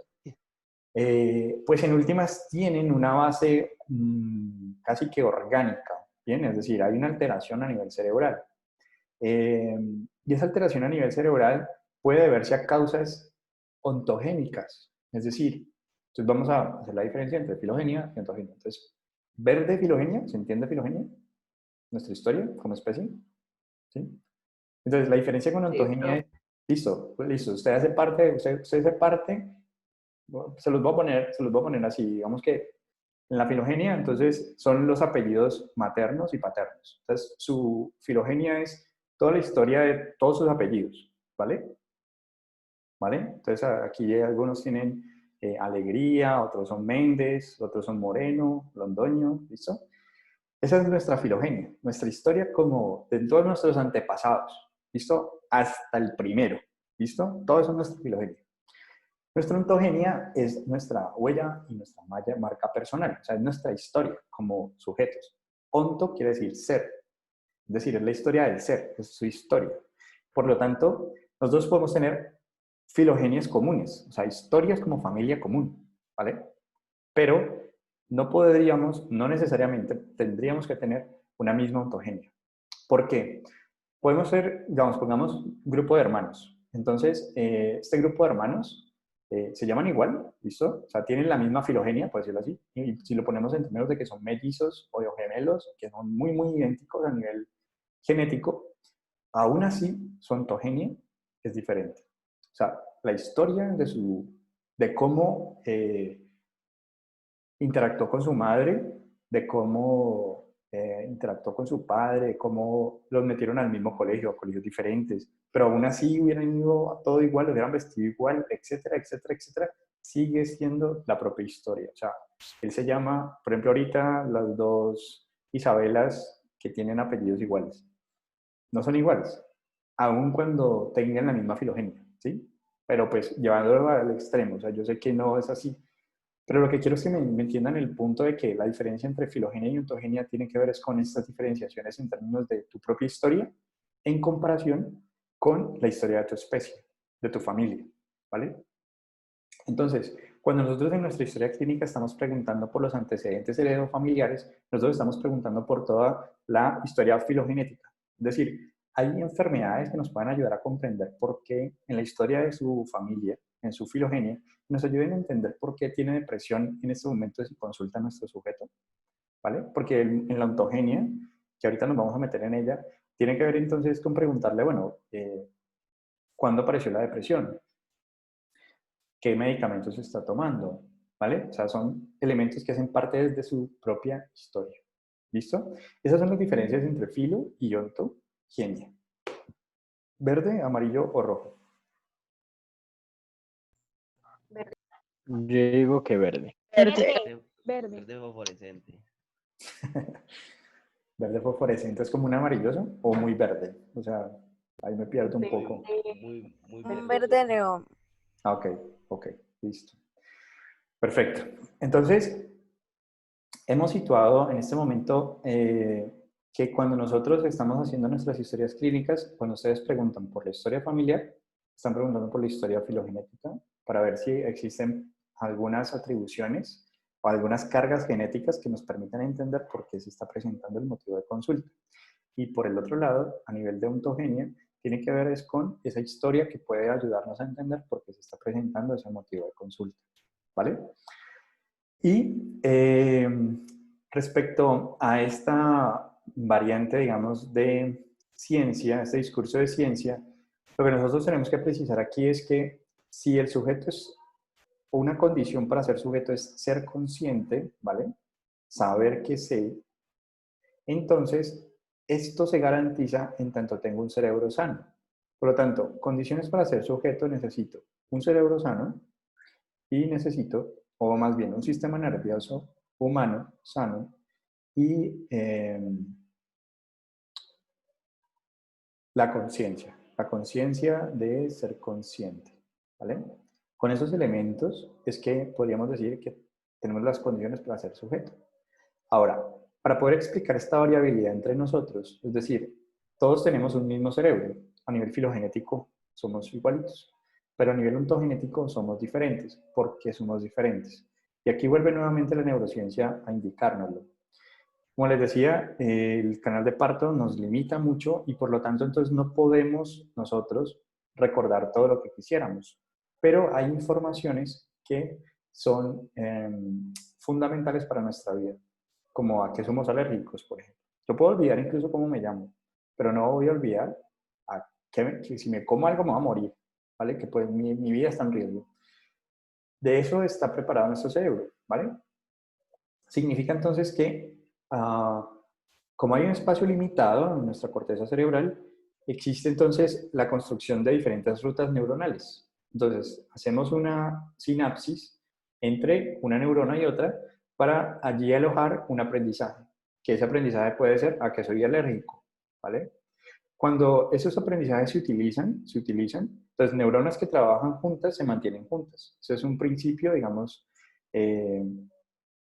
de la neurobiología, del aprendizaje, ¿vale?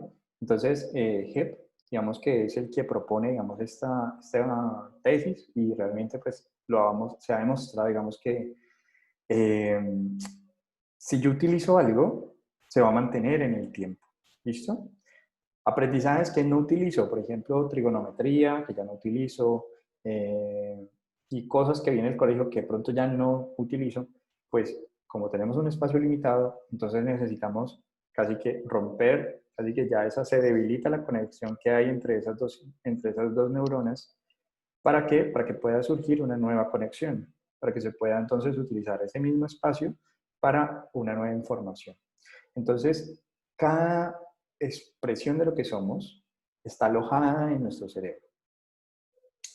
Visto así, implicaría entonces que lo que nos hace diferentes son las sinapsis biológicas que tenemos en nuestro interior. Y entonces la pregunta lógica sería, ¿y cómo se forman las sinapsis biológicas? ¿No? ¿Cómo surgen las sinapsis biológicas? Y entonces aquí viene nuevamente la neurociencia a decirnos, bueno, es que resulta que si ustedes cogen una hamburguesa y tienen el ectodermo, el mesodermo y el endodermo, ¿vale? Nos interesa... Se le está entrecortando. Ok, se está entrecortando. No. Profe, yo lo escucho bien. Ok. No, pero hay partes, o sea, no se le entrecorta todo, sino que hay partes en donde como que hay lag y se vuelve a repetir. Se le laguea y no aparece. Baby. Mucha variabilidad. Eso. Ok. No, yo estoy al lado del modem. No, estoy al lado del modem, de hecho. No.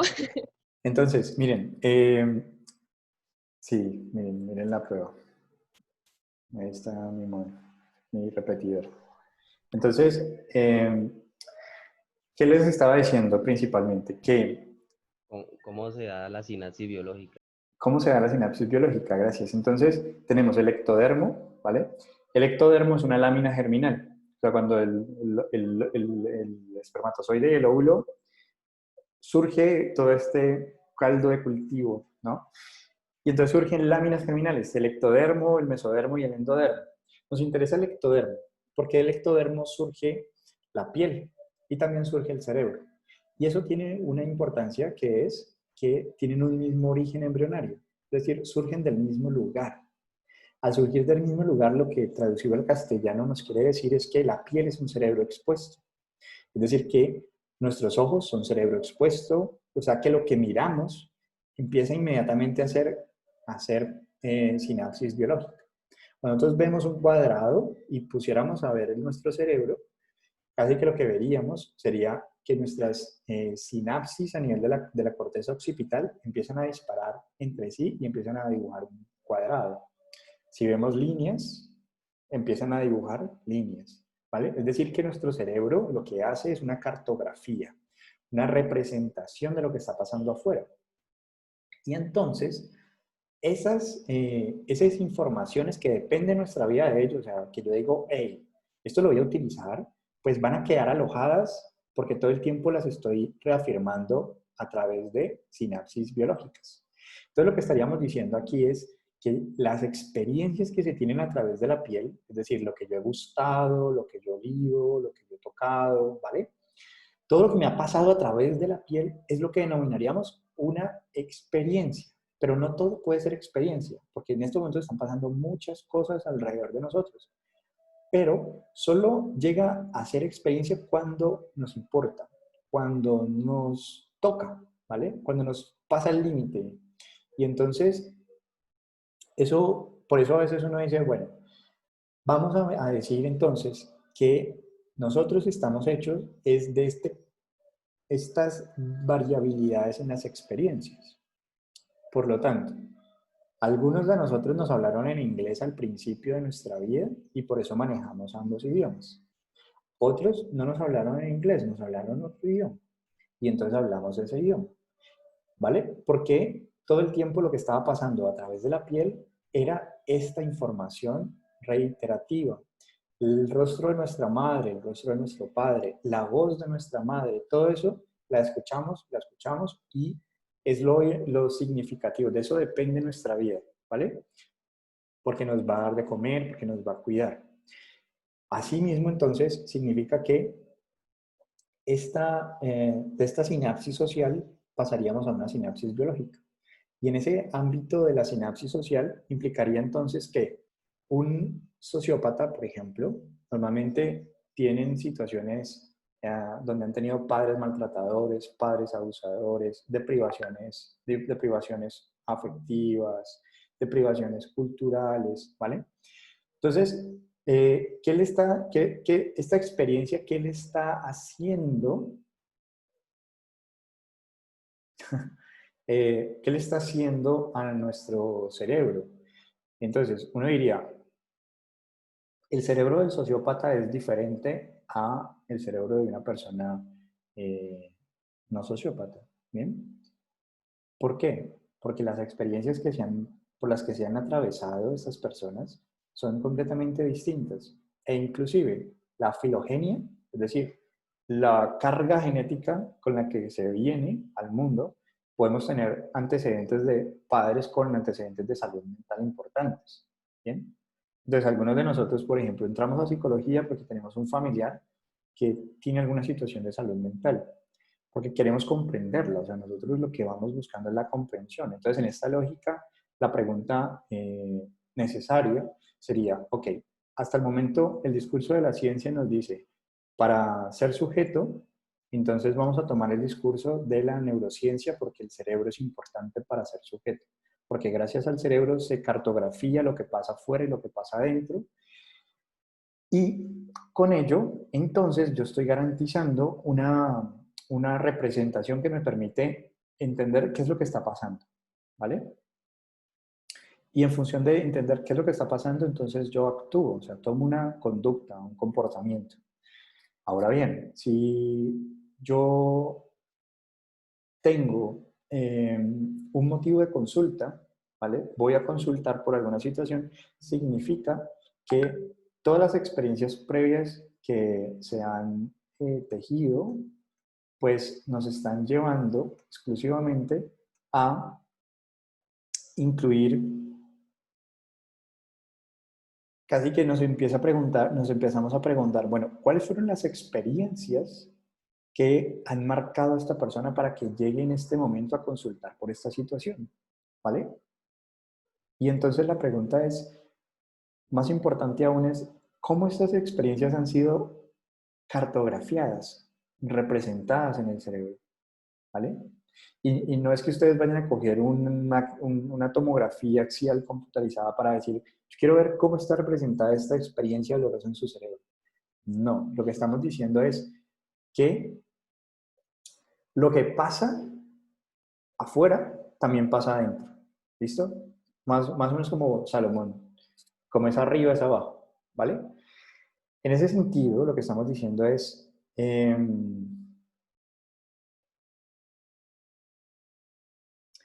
bien, cuando voy a terminar la idea, además que, mira, la clase se nos fue, no sé, yo miro qué hora es, 11:48. ¿Qué les parece? O sea, aquí a mí me falta todavía mucho por decir, mucho por que ustedes me pregunten, que interactuemos acá, respecto a esta arista de la ciencia, porque necesitamos posicionar el discurso también de entender por qué hablamos de verosimilitud y no hablamos de verdad, ¿vale? Es decir, la verdad no existe, ¿vale? Para la ciencia la verdad no es tal. Nos basamos en evidencias y con esas evidencias nos aproximamos a la verdad. Estamos cerca, pero sabemos que no la tenemos, ¿ok? La verdad es que no hay una verdad, así es. La verdad es que no hay una verdad. Lo que tenemos son evidencias para aproximarnos a la verdad. ¿Por qué? Porque la verdad es una representación. Y como tal, pues la representación que yo tengo en mi cabeza no necesariamente es la misma representación que tú tienes en tu cabeza. De hecho, si yo les pregunto a ustedes, oiga, cuéntenme qué han entendido, desde mi representación ha sido claro, desde la de ustedes ha sido claro. De hecho, cuando les preguntaba antes de ir al trabajo en grupo, les decía, hey, ¿verde? Entonces, sí, verde. Luego, hubo un grupo que me pidió ayuda, entramos al grupo porque habían dudas ahí. Entonces, cuando muchas veces nuestro cerebro nos dice que hemos entendido, necesitamos explicitarlo para darnos cuenta si hemos entendido o no. O sea, no se dejen engañar. Tenemos un cerebro perezoso, o sea, tiende a la economía cognitiva, tiende al menor esfuerzo. En esa lógica, interesante es que entendamos que la realidad de una persona es la misma de todos. Si estamos en este momento entendiendo lo que estamos tratando de decir, diríamos que no es la misma realidad. Que cuando una persona habla de crisis no significa que signifique igual. O sea, sabemos que algo malo está pasando, por lo tanto usa esa palabra crisis. Pero no entendemos muy bien en qué consiste, cómo está representada, cómo es esa realidad, ¿no? Porque muchas veces, incluso eso lo podemos notar con ejercicios de memoria. Es decir, hay textos que uno lee y uno dice de qué está hablando este texto, pero cuando le ponen la imagen, uno entiende de qué está hablando el texto. Es decir, nosotros tendemos, ¿vale? Tendemos a darle sentido a las cosas que no entendemos. O sea, siempre vamos a ir a la teoría intuitiva. O sea, vamos a tratar de explicar para que tenga sentido para Profe, nosotros. ahí me sale una pregunta. Sí. Ahí Me me hiciste surge. saltar. Ajá. Tenía muy duros los Profe, audífonos. Dime. qué pena. Es que no, me está No fallando el pasa. internet, entonces no sé Dale, si fresca, pueda. dale. Dale, dale. Profe, pues una de las cosas que yo como que entendí del texto fue que pues hay como unas etapas, ¿no? Las etapas para el aprendizaje y todo. Y en una de esas es que hay una parte que dice pues de que si uno no es como con lo oral, llega a lo visual, ¿no? O sea, si la persona, nosotros tendemos a tener un concepto, entonces, por ejemplo, ahí dan el ejemplo del gato, entonces, yo sé que es un gato porque a mí, pues, yo lo visualicé, primero lo vi y así sucesivamente con todas las cosas. Entonces, ¿qué pasa si, por ejemplo, un bebé nace ciego y no ve, nunca ha visto nada? Entonces, ahí que procede, porque uno le puede decir, no, es de color azul y él puede escuchar y todo, pero él no va a saber qué es eso, o sea, él no tiene una visión de la realidad. Sí, no sé ahí cómo se haría. Claro, mira, hay una pregunta de una compañera del doctorado que es sobre la espacialidad de cómo construyen el concepto de espacialidad las personas ciegas. Porque de hecho juegan fútbol, las personas ciegas juegan fútbol, ustedes las ven caminando y se conducen en el espacio, entonces casi que, bueno, no ven cómo forman el concepto de eso. ¿Qué viene cuando uno dice espacio? ¿Vale? Y entonces eso nos pone a nosotros en este concepto que ustedes hablan respecto a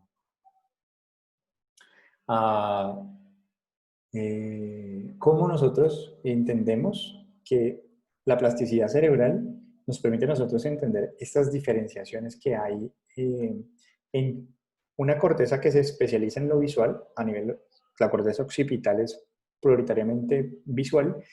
En personas ciegas, ya esta corteza visual pasa, como no se utiliza, recordemos que tenemos una maleta con poco espacio, ¿no? Ese canal pone esas restricciones. Entonces, si no se está utilizando la corteza occipital para ver, y entonces, ¿qué es lo que se está utilizando? La audición y el tacto. Entonces, la corteza occipital pasa a procesar esa información, ¿sí? Entonces, lo que estamos diciendo acá es que nos lleva a nosotros a entender, no quiero preocuparlos, o sea, no es como que, no, estamos en un mundo, no existe la realidad y crisis y caos, ¿no?